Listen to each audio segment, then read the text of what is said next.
These mist-covered mountains are home now for me, but my home is the lowland. Le 11 septembre constitue assurément un point focal de la géopolitique mondiale. De par son aspect spectaculaire, sa violence et la méthode utilisée, cet attentat n'a cessé de faire parler de lui en inspirant des réalisateurs comme Oliver Stone. Your valleys and your farms,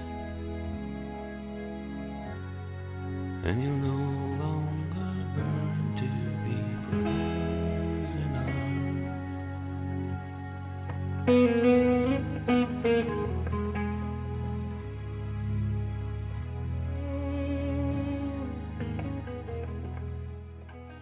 Ici chez nous, un attentat pareil ne pouvait manquer d'inspirer un artiste de la trempe de Bounama Ndiaye avec la réalisation d'une œuvre artistique exceptionnelle intitulée Action et réaction. Mais pourquoi cette appellation? Quand je dis action-réaction, cela veut dire que quelque part, en fait, il y a des gens qui se sont sentis en fait agressés et qui ont réagi après. Mais moi, je dis que je ne me retrouve pas entre ces deux mots-là, action-réaction. Parce que est-ce que réellement l'action a commencé le 11 septembre ou le 11 septembre était la réaction? You did not desert me, my brothers in arms.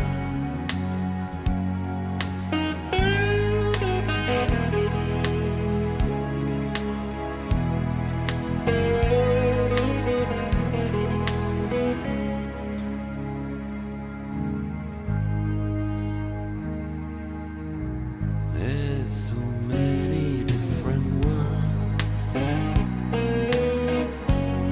so many different suns,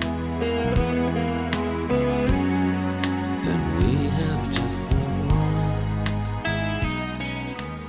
Au-delà de sa dimension artistique, l'œuvre de Bounama Ndiaye est un témoignage vivant d'une page peu glorieuse de l'histoire de l'humanité. Ainsi, des montagnes de Tora Bora en Afghanistan à la mosquée de Fallujah en Irak, rien n'est laissé au hasard. Tout ou presque a été représenté, avec parfois une ressemblance troublante.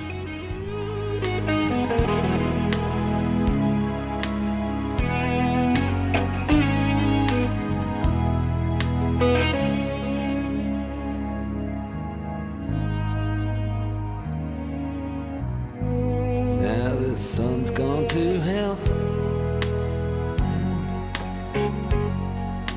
the moon's riding high. Let me bid you farewell. Every man has to die, but it's written in the starlight,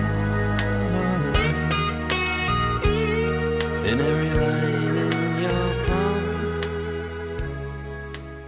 Même le transfert des prisonniers à Guantanamo est revisité par l'artiste. La réaction, c'est ce qui s'est passé après le 11 septembre. On a vu en fait la communauté internationale à travers les États-Unis qui ont été victimes de ces 4 attaques du jour du 11 septembre, attaquer l'Afghanistan et définir même, je veux dire, ce qu'il appelait l'axe du mal.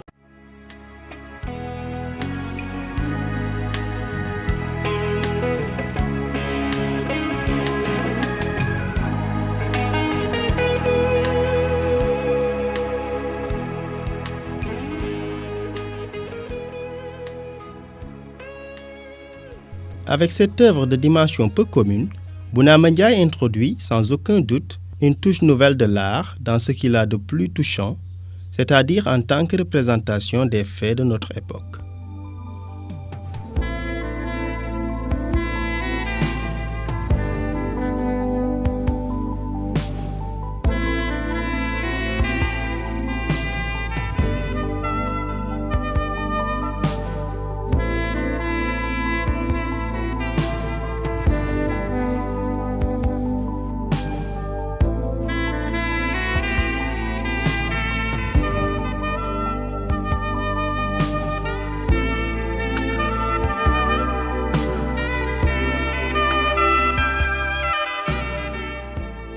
Ici, le lauréat du Grand Prix des Arts édition 1999 sort du cadre classique en alliant une rare documentation à une habile récupération à laquelle son génie créateur arrive à donner vie. Ce qui a été un travail de longue haleine, inestimable aux yeux de l'artiste. Le temps de travail, surtout artistique, on ne peut pas l'évaluer, mais je dis que j'ai commencé tout juste après les événements du 11 septembre à réfléchir sur en fait, la représentation que je devais donner à cet événement-là. Il a fallu tout d'abord commencer par réunir des éléments, en fait, soit du métal comme l'aluminium, des radiateurs pour la représentation des twins et d'autres matériaux, le plexiglas, et tout en oubliant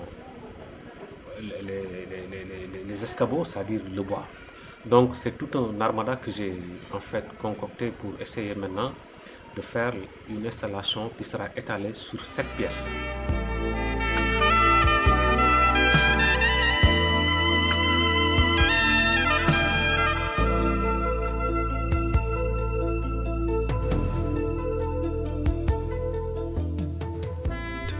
En optant pour cette œuvre grandiose, Bounama assurément vient de signer une démarche nouvelle, issue non seulement de son génie artistique, mais aussi de sa volonté d'une quête de matériaux et de supports artistiques nouveaux.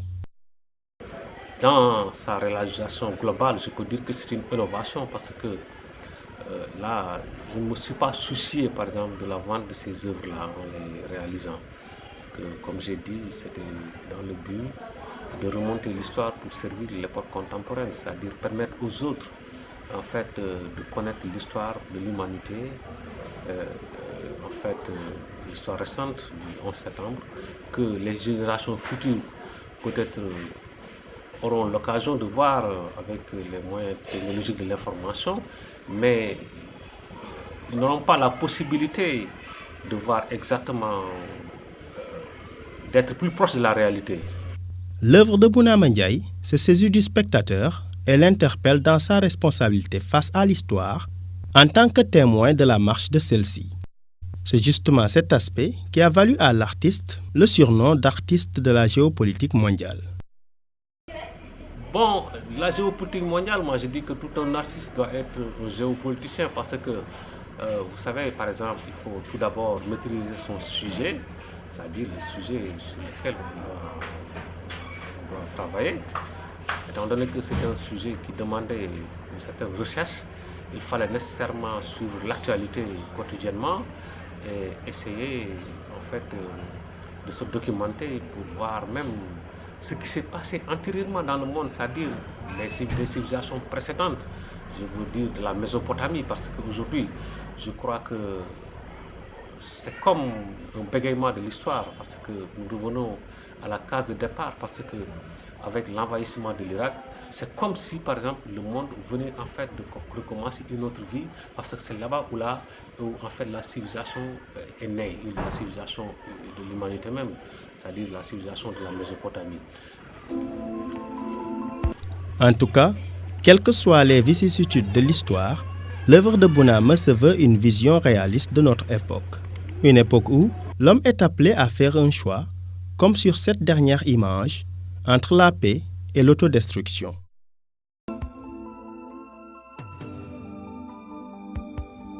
C'était la fin d'une ère et le recommencement d'une autre civilisation. Et c'est ce qu'on a essayé ici de développer dans ce texte pour dire que depuis l'aube de l'humanité, le monde a connu des mutations, l'homme a connu diverses civilisations, de la Mésopotamie à la civilisation technicienne, en passant par la civilisation persienne, égyptienne, à la civilisation romaine. On note qu'à chaque fois qu'une civilisation atteint son apogée, elle disparaît et renaît une autre. Selon la marche du monde, on peut dire qu'une civilisation naît, évolue et meurt. Il n'y a qu'une seule constante, c'est Dieu. Dieu existe dans nos pensées, il est une réalité objective contrairement à l'homme qui a une limite dans le temps et dans l'espace et qui, pendant son vécu, crée son autodestruction, n'y a-t-il pas une différence entre les civilisations et celles que nous appelons civilisations techniciennes, qui va du siècle des Lumières jusqu'au 11 septembre 2001, une date repère du commencement de notre ère. Le monde s'est plongé dans une situation jamais connue de la période néolithique, où les hommes ont commencé à changer de mentalité et de mode de vie. À la Révolution française de 1789, où l'homme s'est débarrassé du pouvoir monarchique pour plus de liberté, qui avait comme finalité la Déclaration des droits de l'homme, régie sur 3 principes fondamentaux: liberté, égalité et fraternité. Cette liberté retrouvée par l'homme a entraîné le monde dans une situation ensanglantée, plongeant le monde dans 2 guerres meurtrières et fratricides. De 1914, 1918 et 1939-1945. La dernière moitié du XXe siècle nous a réservé de bien grandes surprises. En 50 ans, le monde a fait un progrès substantiel dans tous les domaines, surtout technologiques, avec la découverte de la théorie de la relativité, utilisée à des fins destructives, qui avait comme finalité la création de l'arme atomique, semant ainsi le désordre, la désolation et la peur partout dans le monde. En ouvrant les hostilités, c'était la course aux armements les plus sophistiqués et les plus destructifs, réveillant ainsi le côté bestial de l'homme, assoiffé de pouvoir et de puissance. Ce dernier a semé une fois de plus le sang sur toute la surface du globe, en utilisant surtout des armes prohibées comme l'arme biologique. De l'épirite à l'agent vert, en passant par les gaz sarins ou l'agent orange, ce défluent responsable de certains cancers utilisés dans la guerre du Vietnam. L'arme atomique, utilisée pour la première fois le 6 août 1945 à 8h45 à Nagasaki et Hiroshima, faisant sur le coup 172 000 morts, des centaines de milliers de blessés et des conséquences dramatiques sur l'écosystème. Ainsi, l'homme venait de franchir le pas de trop. Ayant à sa possession l'arme suprême, l'homme se croyait être à l'abri de tout danger et commence à élargir son hégémonie sur ses semblables, sur leurs biens et sur leurs ressources. Mais, à force de produire ces armes à effet destructif incommensurable, son possesseur commence à en avoir peur parce qu'étant conscient de l'ampleur des méfaits de ces armes et déclare une limitation de production d'armes tout en contrôlant les autres.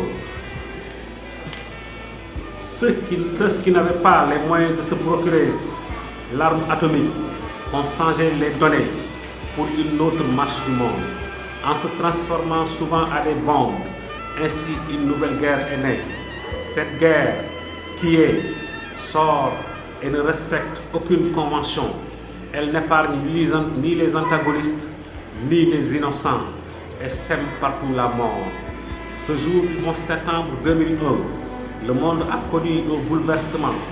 Une civilisation venait de prendre fin et une autre est née, celle de l'esprit.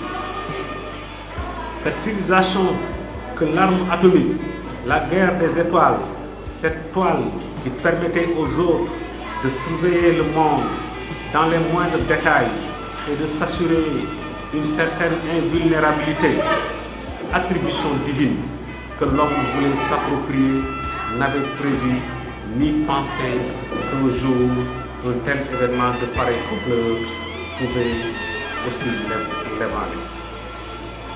Remettant en cause son existence, cet homme qui ne croit qu'à la vie. La civilisation de l'esprit, basée sur la somme de progrès que le monde a connu, que le cerveau a accumulé, celui-ci peut devenir à la fois une machine économique, sociale, culturelle, pouvant faire de l'homme un acteur positif pour son séjour terrestre ou d'en faire une centrale nucléaire, une machine infernale, un destructeur qui rendra impossible toute vie sur Terre. Cet homme du troisième millénaire, encloîtré entre 4 murs de béton, vivant dans la solitude, celui-ci ayant à sa possession les moyens les plus sophistiqués pour voir et connaître tout ce qui se passe dans le monde. Par cette solitude est victime d'un refoulement, le cerveau devient une puissance négative parce que nous prenons plus en compte le facteur le plus important de son passage sur Terre que l'on peut considérer comme carcéral. Parce qu'un jour, sachez du paradis après avoir été trompé par l'envieux, le jaloux, qui n'a pas voulu se soumettre devant l'ordre divin. Sachez lui aussi de la cour des anges, ce farouche opposant de l'ordre établi, a défié Dieu en lui promettant de conduire tous les hommes dans le mauvais sens pour en faire des êtres impurs à les rejoindre en enfer. À partir de ce moment est né le mal, représenté par Satan, qui avait pour but de combattre le bien qui est Dieu, en passant par les hommes. L'homme qui est son ennemi numéro 1, qu'il considère comme inférieur à lui, parce que étant issu d'une matière insignifiante qui est l'argile, lui qui est issu des flammes ne peut être comparé à l'homme. Devant cette insoumission qui est la cause de son retour à ses origines et de son séjour éternel en enfer, entre ces deux concepts antinomiques qui mènent le monde, s'il y a un perdant, c'est l'homme, ce calife de Dieu sur terre qui, dans la soumission et l'acceptation des principes divins, n'éprouvera de regret le jour du compte-rendu qui n'a que deux finalités: être dans les grâces de Dieu ou rejoindre son ennemi en enfer.